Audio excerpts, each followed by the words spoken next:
everyone, this is Sherry Parker, and this is an overview of my lesson plan. I wrote this lesson for my kindergarten students, and it is Science and Language Arts. The content standards that are covered are Writing, Language Arts, Speaking and Listening, and Science. So this is a lesson about our unit on living and non-living. Here are the ITSE standards that are covered in the lesson, as well as the essential questions that need to be answered, which are, what does it mean to be living? What does it mean to be non-living? What do living things need to survive? And how can I tell the difference between living and non-living things? First assignment of the lesson was to go to BrainPop Junior from home. Each of the students can get there from their Clever account and watch the living and non-living things video.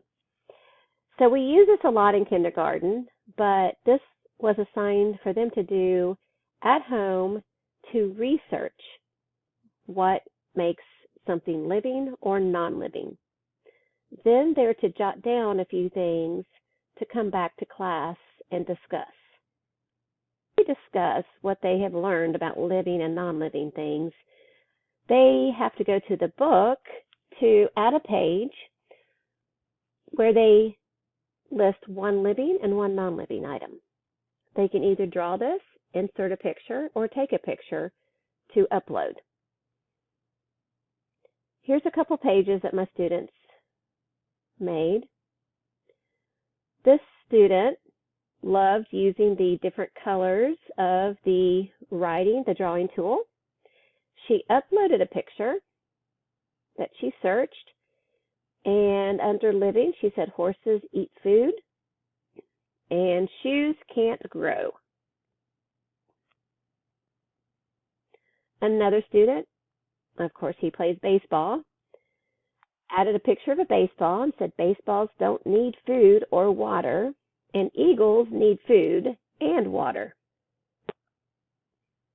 One more student got a little more creative, and she decided to put a red X for non-living and a green check for living, and she figured out how to add stickers. I did not show the students this, so this is something that she learned to do on her own.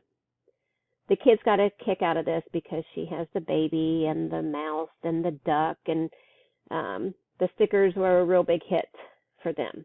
And she was able to teach the other kids how to do the stickers.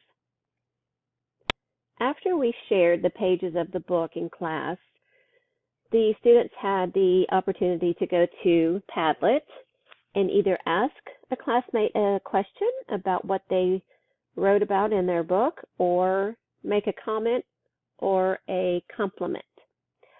I probably will not do this again with this age group. Some of them didn't understand. Some of them just said hi to each other. As you can see, most of them did not even do this part. So this was not really a kindergarten-friendly thing to do for this particular lesson. So after going over the book and talking more about living and non-living, the students were able to draw a picture of either a living or non-living object, and we went to Chatterpix and they explained if their picture was living or non-living and why. So here's an example of the students. Living, because I eat. Because And I ducks eat. say quack. You say And quack. ducks say quack. You say quack.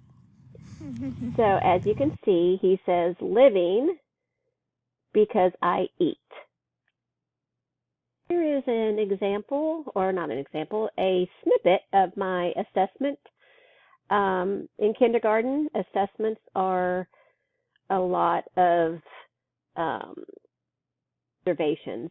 So here you see I have a rubric where I observe if their book creator page was correct, or if they could verbally explain what living and non-living is. So that is it, and the students had a very good time with this unit.